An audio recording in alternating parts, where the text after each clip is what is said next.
I'm Jerry Katz, serial entrepreneur, father, what else? Man of the community, call me what you want. The reason I'm on here is I want to tell you a little bit something about legacy. Today, I'm in the car driving through the streets or the highways of Alabama, taking my son to college, freshman year. Say hi, Alex. Hello. So, I've been through a journey on what's important to me and how to live a happy life, right?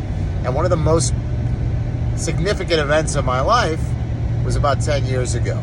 So I'm asking you, do you want to live a happy life?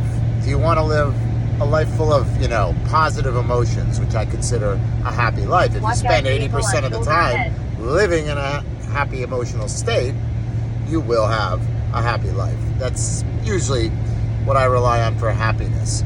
So, what's the best way that you can gauge how happy or how fulfilling of a life you live today?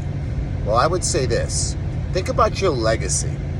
What will people say about you when you're gone? What are your establishments right now that you're establishing for people to say about you when you're gone? I found that this is the best reflection point to know where you are today. And once you understand what they think of you today, you can actually build your tomorrow before you go. So will you be the richest man in the graveyard? Will you be the father of the year? Or will you be the dickhead boss that points everyone around, bosses everyone around, and nothing will ever be good enough for everybody? What is your legacy? I'll tell you how I found out who I was. I run one of my businesses is an insurance agency. Yes, we sell millions of dollars of insurance. And every day we have about 10, 15 people on the phones calling. You would walk in the office, you would hear laughter. You would hear, people by the water cooler talking, gossip, building goals, which I thought was a great place. One morning around 9 a.m., I walked into my office and I heard nothing.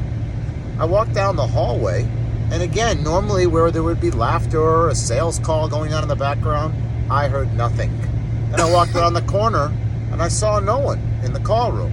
Walked around the other by my office and by where my assistant Tanya sits. No one was there.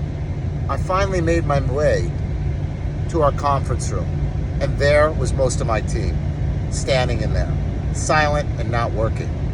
They asked me to sit down, and that was the day they all told me they're leaving because nothing they do for me will be good enough. And that was the beginning of the day that changed my life. Now, EO, tell me how to tell my story. Help me.